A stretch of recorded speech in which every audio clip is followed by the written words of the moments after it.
Lots of anger leaving Ashton Gate after that demolition by Derby. We've had a Lansdown interview to chew into as well. We've got Liam, Ethan, and Sam back with us this week. And if you are frustrated, Robin, then you're in very, very good company. This has not been a great week for Bristol City.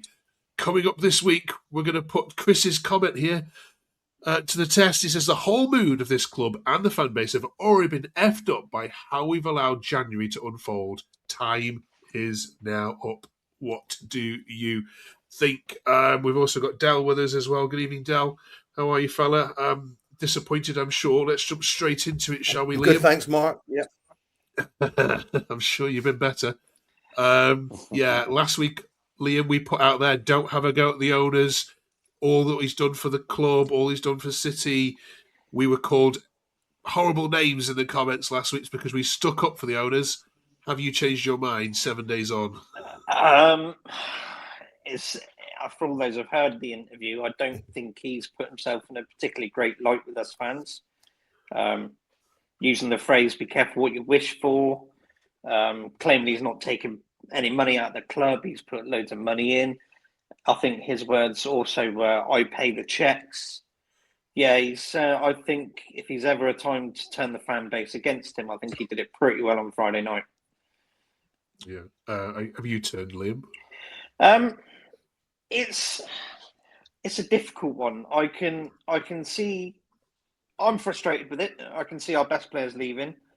I'm frustrated on that part. So on that side of things, yes, I can understand why us as fans are having a go at the board.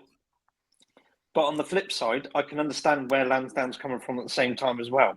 You can't just keep throwing money into it and all this sort of jazz.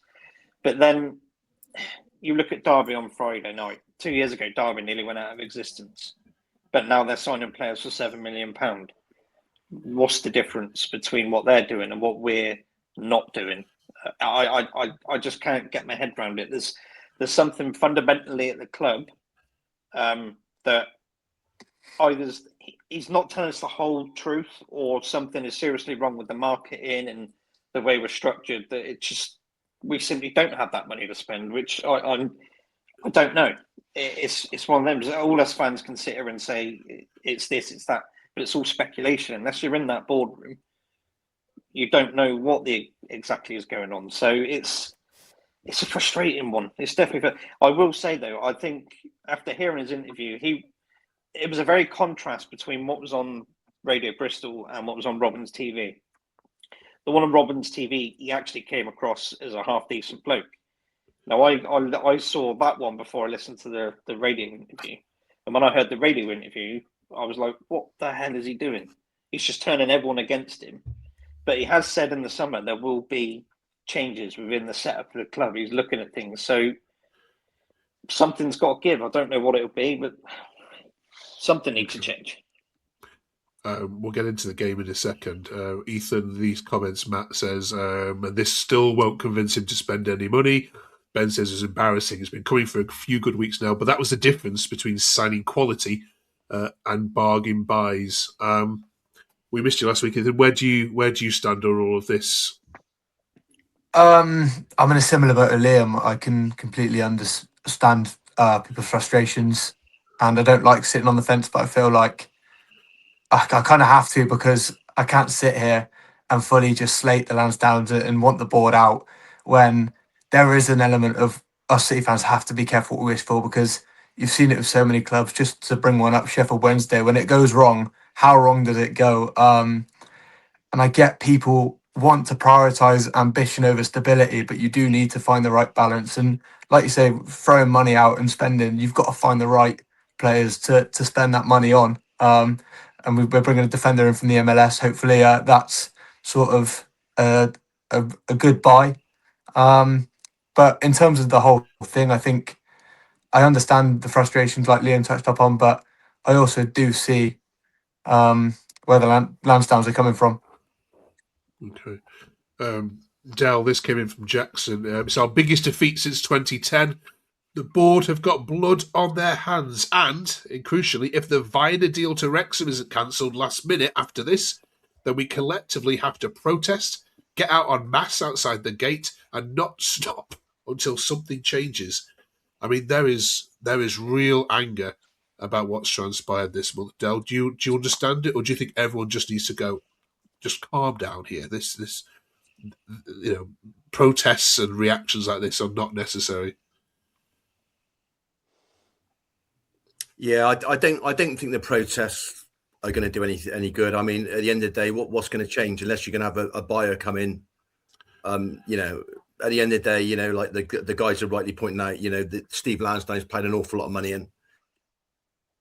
I don't think the terminology and the words he used on Friday helped him, to be honest with you. I think if I'd have spent millions of pounds and played it in and people were saying sack me, I wouldn't be happy either. So I get where he's coming from. Regarding Friday, at the end of the day, Steve Lansdown isn't playing centre back. He's not making bad decisions. And to be honest with you, we weren't playing well since Portsmouth. Preston, Oxford, Ipswich, Minetti and Viner were still in that team. So I think the team's become quite sloppy, hasn't been doing the basics, and hasn't been playing well for the last 4 or 5 weeks. And I think Friday was, especially when Atkinson and Viner out of the team, I think this has been on the cards. I think Oxford, we were absolutely dreadful away at Oxford. It's probably one of the worst performances I've ever seen. Preston, we got completely outplayed. Ipswich, they didn't have to get out of the first gear. And Sheffield Wednesday, I think if any other team we'd have played that day, I think we'd have lost.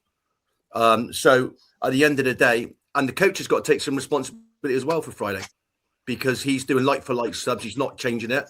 I mean, Rob Dickey's been absolutely dreadful the last few years. I don't like digging individual players out, but sometimes you need to take them up, go forward at the back, play players higher up the pitch. So, I think in a way we've been found out. Teams have started to work out how we play. And we play the same way every single time, and we don't do anything different.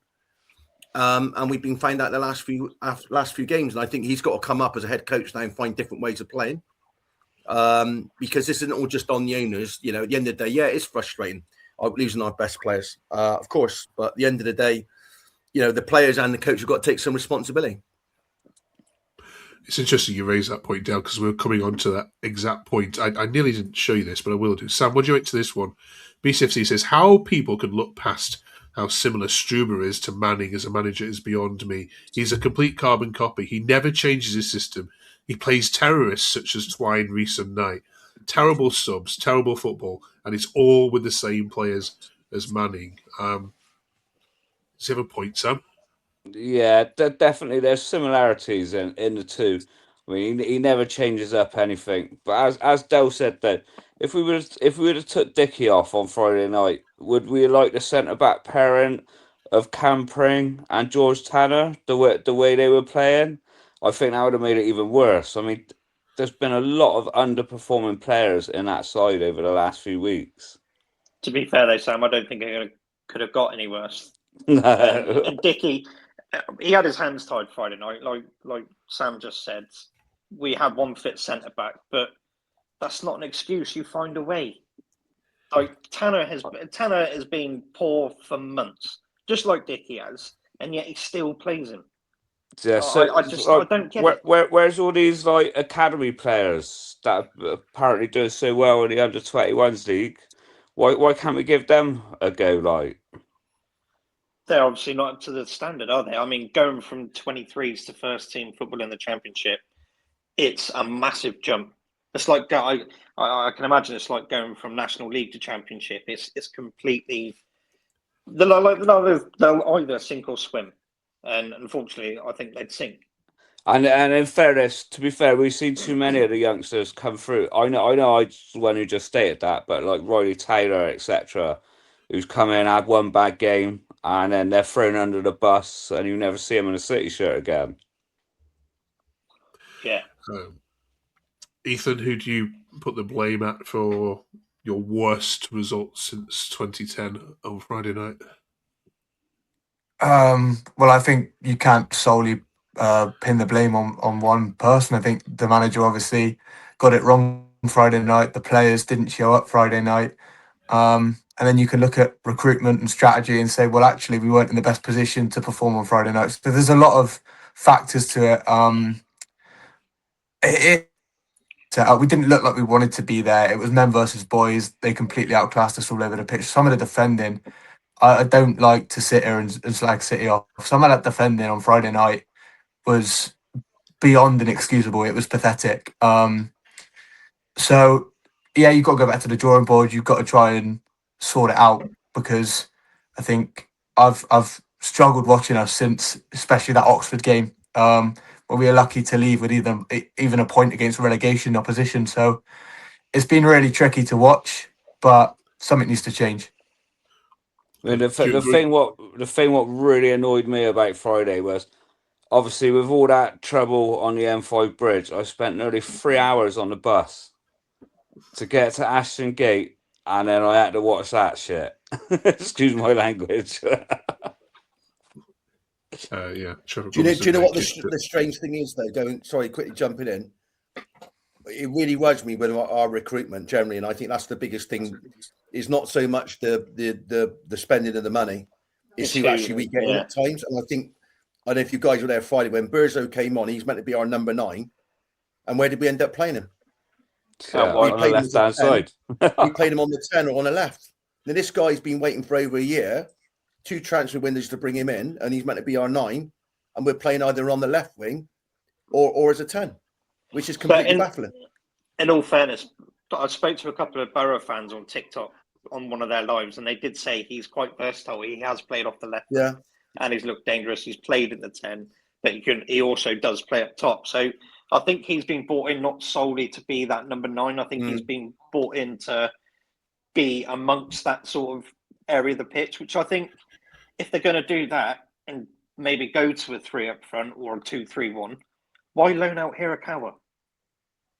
Like, I really hope with this lad coming in from New York Red Bull, looking at, I did a little bit of research on him. I didn't know much about him. He's 6'5", so he's a big centre back.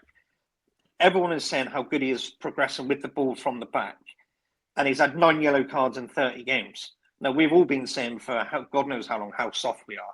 I hope he comes in and he's, excuse my French, I hope he's a right bastard against the opposition, because we are so soft to play against. And with him coming in, I hope we go to a back 4, because I'm fed up of watching this back 3. I really am. I hope you've not been watching our Middlesbrough podcast at all, because they've been talking about Bergzorg for the last number of months, how terrible he is, and they hope somebody comes in and grabs him off of us. And here you are. They want to thank you for doing them a favour. We don't worry about teams like Middlesbrough. You know, that's like 8 games unbeaten against them, but. Yeah, well, he was at Huddersfield, and Huddersfield called him the greediest player that they've ever seen. And I don't think you've signed a good one here. I'm just going to put it out there. I may eat my words when he's maybe got 10 goals and kept in the playoffs, but no, that's not a good signing. He can't be worse than Armstrong. Fat even. We will come back to this recording at some point, and one of us were wrong. Thank you for all your comments last week. We had a load of you chipping in. Thanks for those of you subscribed for the first time as well. It's 20 minutes of Bristol City Chat. It's the shortest podcast you'll find on Bristol City across the internet. Massive thank you to everyone who commented. Paul Starr, thank you. Lansdown's got no idea how to build a football team. Alex Barb, Lansdown doesn't want Lans Clown, so he doesn't want expensive success. Kevin Flanagan, we were very biased last week in favour of the Lansdowns. Maybe we balanced that a little bit for you, Kevin. This week it's obvious Steve has lost interest. Well, let's give it this one. We're all terrible. Thanks, Robert, for all your abuse last week. Can we talk about parachute payments? We'll do that for you next week, Robert. Farmer Bill says, let's get one thing straight, Ethan. The ground was improved for rugby and nothing else. Bears first, City second. We have been sold out. What's your thoughts on that? Look, I think sometimes the Bears before City thing can back to how much money he's pumped into the football club. I feel like it is a little bit lazy to completely just say he prioritises the rugby and the football doesn't matter to him. However, Ashton Gate, the possibility to create a real atmosphere around the ground is there. It would cost a lot of money and a lot of work would have to be done. But I think having the singing section so far away, it just creates a bit of a soulless atmosphere at times. And I mean, you know how bad I'm sure you've seen the clips of how it was on Friday night. But you can't blame anyone for that. And I think Friday night, I don't know why I keep talking about it, but to go back to it, it's a prime opportunity. You're under the lights at home. It's playoff opposition.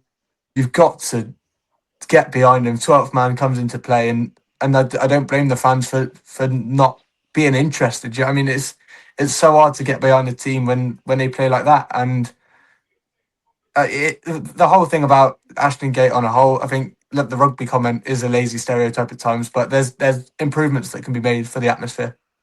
Okay. We want to hear your comments this week, then, please. On who do you put the blame down to on that 5? And is some people I've seen the first Struber out hashtag this week as well, which hopefully we don't. It's not a theme we need to go down at all. Right then, we've also been talking last week about great managers. Thanks for your thoughts on all of that. We're talking bad managers this week. Then, who is the worst manager that you've had to endure as a Bristol City fan in terms of the style of football they brought to the club? Del, can you kick us off on this one? Oh, yeah, absolutely.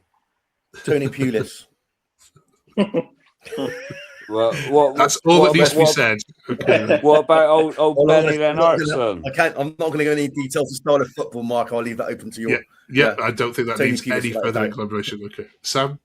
Yeah, without a doubt, Benny Lennartson. I know Pulis was bad, but Benny Lennartson come in and done nothing for us.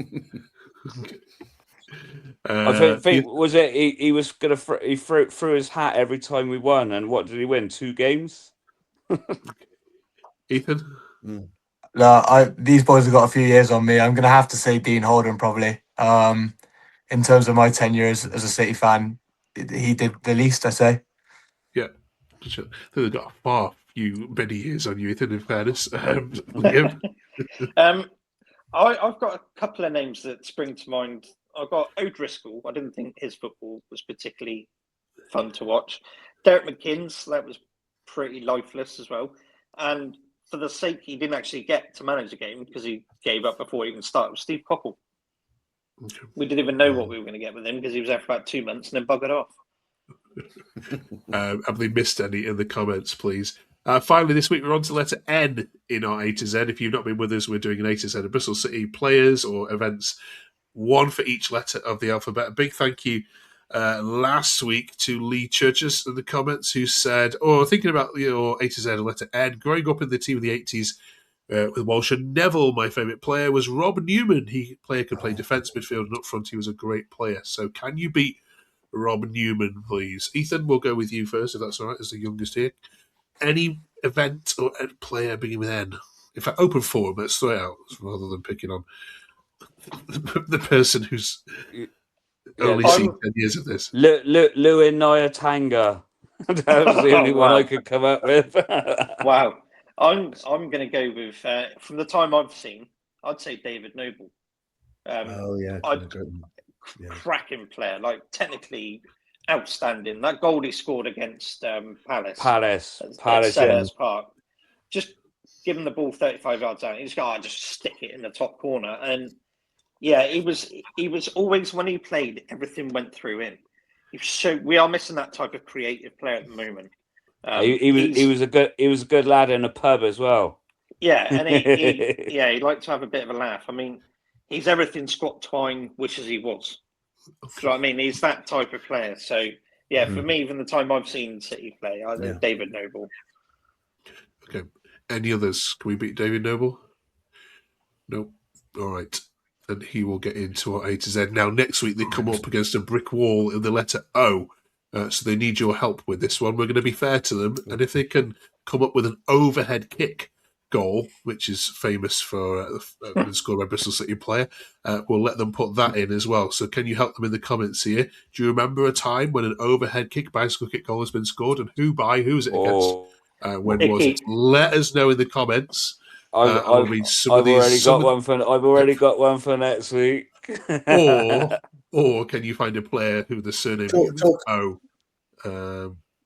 Talking about players or moments with ends, I was just thinking. Obviously, some of these guys, maybe Sam might remember it, but in 1989, we got to the semi-final of the Carabao Cup, and we were a League One club then, so obviously third tier, and we played Nottingham Forest, and we got we drew with them 1-1 in the first leg at their place, 0-0, and we took them to extra time and hit the foot of the post in the last minute of extra time. So we were like an inch away from going to Wembley, hit the post at the south stand side. But Nottingham Forest, they were the third best team in the country that season, Liverpool and Arsenal. And we took them all the way to extra time as a third division club, and that was unbelievable. And we took took about 9,000 fans to the first leg. Yeah, Incredible, definitely. absolutely incredible. That was just phenomenal, absolutely phenomenal. So I think probably a lot of the viewers and people obviously remember that time because it was absolutely incredible. Joe Jordan was player manager as well, and it was just unbelievable. Yeah, what time for the club. Brilliant, Del. Cheers for that. Nottingham Forest could go in as well. Right, thank you very much, you four. We will let you kind of. Glad that we weren't doing this the Friday night straight after the game, or else we might have had to bleep machine on this particular episode. Because you're all calm and you've got over it, and we can move on. And yeah, life continues Monday morning. So thank you very much for watching us this week. Drop us a sub if you haven't already done so. We really appreciate your comments and your company. We'll see you next week after we've played a little bit of a trip up to Hull and back, and we'll see you hopefully with 3 points in the bag and lots more positive things to talk about next week, plus maybe some new players as well. We'll see you after 7 o'clock on Monday. Catch you then.